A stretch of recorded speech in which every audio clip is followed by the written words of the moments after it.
വടക്കാഞ്ചേരിക്കാരെ, നിങ്ങൾ അറിഞ്ഞ സിൽക്ക് ഗാർഡനിൽ ഒരു ഗംഭീര സംഭവം നടക്കുന്നുണ്ടാ. ഞാൻ പറഞ്ഞുതരാം. എല്ലാ വസ്ത്രങ്ങളും വൻ വിലക്കുറവിലാണ് ഇവിടെ വിറ്റഴിക്കുന്നത്. സിൽക്ക് ഗാർഡൻ ലൊക്കേഷൻ പ്രത്യേകിച്ച് പറയേണ്ട ആവശ്യമില്ല, എല്ലാവർക്കും അറിയാം. എന്നാലും ഒന്നുകൂടി പറയാണ്, കേരള ഗ്രാമീൺ ബാങ്കിന്റെയും മദ്രാസ് ഹോട്ടലിൽ just opposite Silk Garden. Vadakkanchery കുമരനെല്ലൂരിൽ മുള്ളൻ പന്നിയെ വേട്ടയാടി ഇറച്ചി തയ്യാറാക്കുന്നതിനിടെ 3 പേരെ ഫോറസ്റ്റ് ഉദ്യോഗസ്ഥർ പിടികൂടി. കുമരനെല്ലൂർ ഒന്നാംകല്ല് ഉദയനഗർ പുഴയോരത്ത് വെച്ചാണ് പ്രതികൾ പിടിയിലായത്. വടക്കാഞ്ചേരി പോലീസിന് ലഭിച്ച രഹസ്യ വിവരത്തിന്റെ അടിസ്ഥാനത്തിൽ ഫോറസ്റ്റ് ഉദ്യോഗസ്ഥർ നടത്തിയ മിന്നൽ പരിശോധനയിലാണ് പ്രതികൾ കുടുങ്ങിയത്. കുമരനെല്ലൂർ ചിറ്റണ്ട സ്വദേശികളാണ് അറസ്റ്റിലായത്.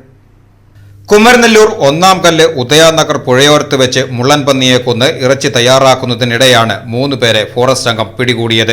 കുമരനെല്ലൂർ കവളയിൽ ഗിരീഷ്, കുമരനെല്ലൂർ സ്വദേശി OP മോഹനൻ, ചിറ്റണ്ട പാലിശ്ശേരിപ്പടി സ്വദേശി മണി എന്നിവരാണ് അറസ്റ്റിലായത്. ഏകദേശം 8 കിലോയോളം തൂക്കം വരുന്ന മുള്ളൻ പന്നിയെയാണ് ഇവർ വേട്ടയാടിയത്. പൂങ്ങോട് ഫോറസ്റ്റ് അതിർത്തിയിലല്ല സംഭവം നടന്നതെന്നതിനാൽ എരുമപ്പെട്ടി ഫോറസ്റ്റ് ഓഫീസറുടെ നേതൃത്വത്തിലുള്ള 10ഓളം ഉദ്യോഗസ്ഥർ 2 ജീപ്പുകളിലായി എത്തിയാണ് നടപടികൾ സ്വീകരിച്ചത്. പിടിയിലായ പ്രതികളെ കോടതിയിൽ ഹാജരാക്കും. വന്യജീവി സംരക്ഷണ നിയമപ്രകാരം കർശനമായ വകുപ്പുകളാണ് ഇവർക്കെതിരെ ചുമത്തിയിരിക്കുന്നത്. അതേസമയം സംഭവസ്ഥലം സന്ദർശിച്ച വ്യക്തിയെ കേസിൽ പ്രതിയാക്കുമെന്ന് ഒരു ഫോറസ്റ്റ് ഉദ്യോഗസ്ഥൻ ഭീഷണിപ്പെടുത്തിയതായും ആക്ഷേപമുയർന്നിട്ടുണ്ട്.